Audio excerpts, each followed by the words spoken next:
Bonjour tout le monde, bienvenue sur MAO Live, votre radio parisienne qui vous fait découvrir des DJ locaux et aussi internationaux. Aujourd'hui, on est avec DJ Holographic. It was such a pleasure to have you here. How are you doing? Thank you. I'm happy. Yeah. I just came from Detroit, and it was a blizzard, so this is a little bit nicer. Yeah, it's cool. And we have you for 2 parties, so Yes. Too much fun. I'm excited. I haven't actually been in Paris longer than 24 hours, so Ooh. this is nice. So you were born and raised in Detroit. How does the city still live in your music today? Well, luckily enough, I've traveled around the world even before I started DJing because both my parents were in the Navy. But for me, Detroit has always been the music mecca to me growing up, from the radio to the DJs and vinyl. Like Detroit is like, to me, like I thought that's where music was born as a kid. That's one reason. So. Detroit is often linked to a very cool mental or futuristic techno, but your sound is also very funky and joyful. Is it a way for you to show you another side of Detroit? Yeah. I think for me, I grew up listening to Motown a lot more.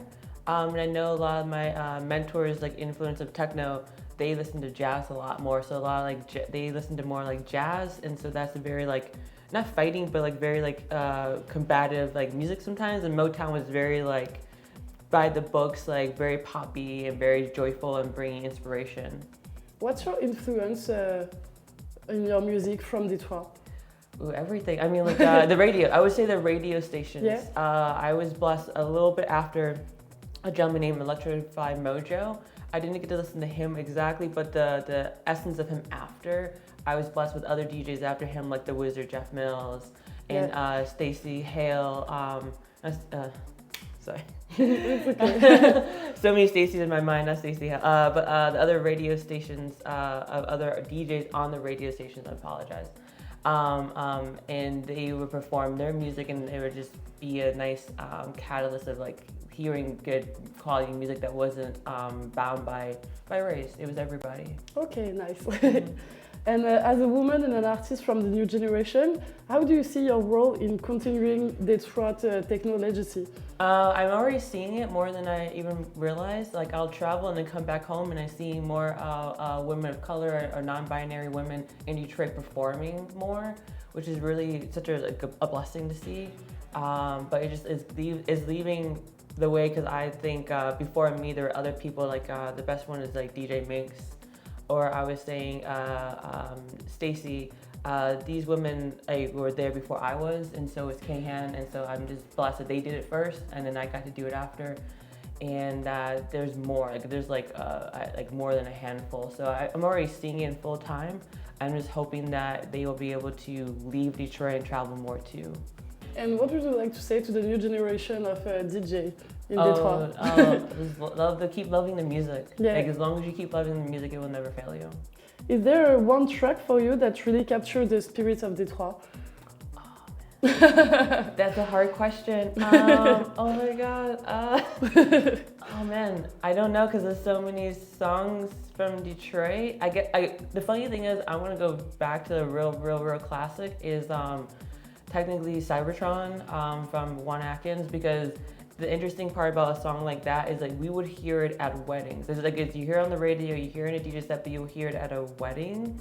And when I tell people around the world, like, wow, how could this be played at a wedding? Like, because it's celebratory. Okay. Like, you celebrate too with the song too. Okay, nice. We're gonna listen to that. Yeah. You often talk about the idea of culture that you build with your audience and with other DJ. What does that culture look like to you? Yeah, I would say culturally, like it's changing differently because we're adapting to like more like online presence, right? Yeah. And AI. But I think the part of cultural is always having an understanding that we are brothers and sisters, like we're all one as a community, and music is like the universal language. So I think if we kind of stick to like some, funny say, basic rules of like the universe, like it can work really well. But we're all one, and music is the universal language. If we stick to that, the culture will just kind of keep multiplying. Okay. So, I know it's weird to say, but that's the best way I can describe it. And what that scene teach you about community and sharing?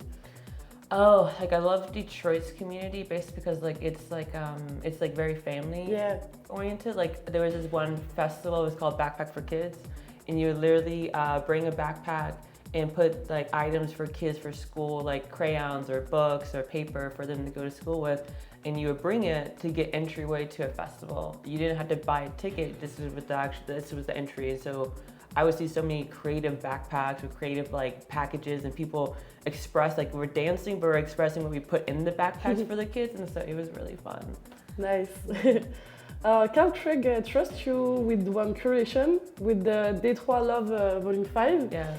What did that mean to you, both symbolically and artistically? Yeah, like it was a blessing to first off, like to have Carl Craig trust me to put anything on his label. It's such a legendary label, and even still today. And I was blessed to be able to curate in a way that I brought people that have been to Detroit at least, have played in Detroit or from Detroit, and also just like friendly people that I've known through music.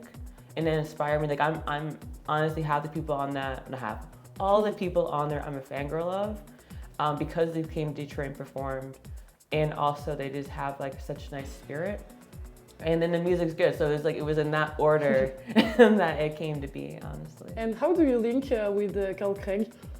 I mean, with Carl, like it's funny. I think there's a couple different links that we've had before we actually met. Luckily enough, the first one's always Detroit and music. But then the second thing is like, I had a professor in college that used to help manage him a little bit, but also I guess a good friend too. And so that connection happened, but that physically, like I never met him yet. She just talked about him. And then eventually, I think 2 years later, we met, and there's just like it's like ships passing constantly. And then one day we actually finally met. And I performed at one of his shows, and they got to meet his family. So it's been a blessing. If you get to meet Carl Craig, and I mean meet, not just see him perform, because you will have both. If you see him perform, but also you get to meet him, you will be blessed. It's really nice. Okay. As a producer, you explore a lot, like sound, your voice. Yeah. What are you discovering about yourself through production? I'm still discovering myself. I feel like I'm still at the beginner stages to me. I have to say I always sit in a student's mind, so I'm always thinking I'm learning or still beginning, even though maybe I've been DJing for 16 years. Yeah, there's always something to learn in music. Yeah, I've been DJing for like 16, about to be 17 years this summer, and yeah, I still think I'm learning a lot, and I'm still really new at it, but that's how I feel about DJing. And when production's the same, I feel like with DJing, I know my voice. With production, I think I'm still figuring out my voice, because my production and the way I DJ don't sound the same, and maybe that's what's supposed to happen. Like you said, I play more funky and more lighthearted stuff, and my productions are a little bit like melodic in a way of like just like darker, so they don't sound the same. Yeah. But they are the same person. So. Okay, nice. It's good. And you also use astrology as a tool. Yes. For self-knowledge and healing. How does that spiritual dimension influence your music? Yeah, like I think a big part about Detroit culture or African American culture in America is that we do lean on astrology or like even other spiritual tools as well to have conversations, communicate about things that we have no, I think most humans have no concept, because it's so spiritual as the universe having a conversation with you. And with astrology, it's also lightheartening in that space. And so it's more playful and fun. And I like it because it helps me clear any like blocks and barriers of like old beliefs that do not serve me anymore. But they're also just fun, like, oh yeah, I do that too. Or like, oh, you're sad, oh okay. But it's also fun to like have this conversation. When I was younger, I used to use it for pickup lines, but I don't do that anymore. So.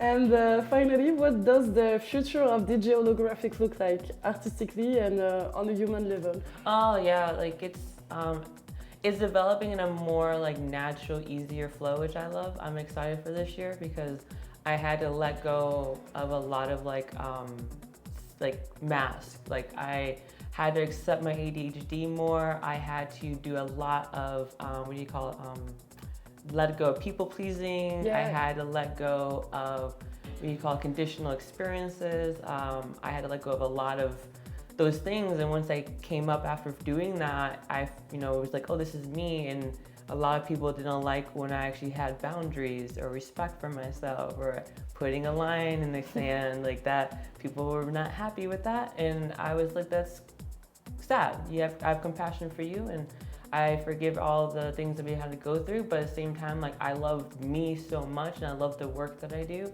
That like for me, like I would say the next level is more of like just raw. Like it's going to be very raw. It's going to be really eye-opening on a musical, spiritual level for me. So I'm really excited for this year, especially with new music coming out and more videos. So we can't wait to hear that. Yeah. So thank you so much for your answer. You can now go back behind the booth. Yes, I appreciate that. Thank you so much.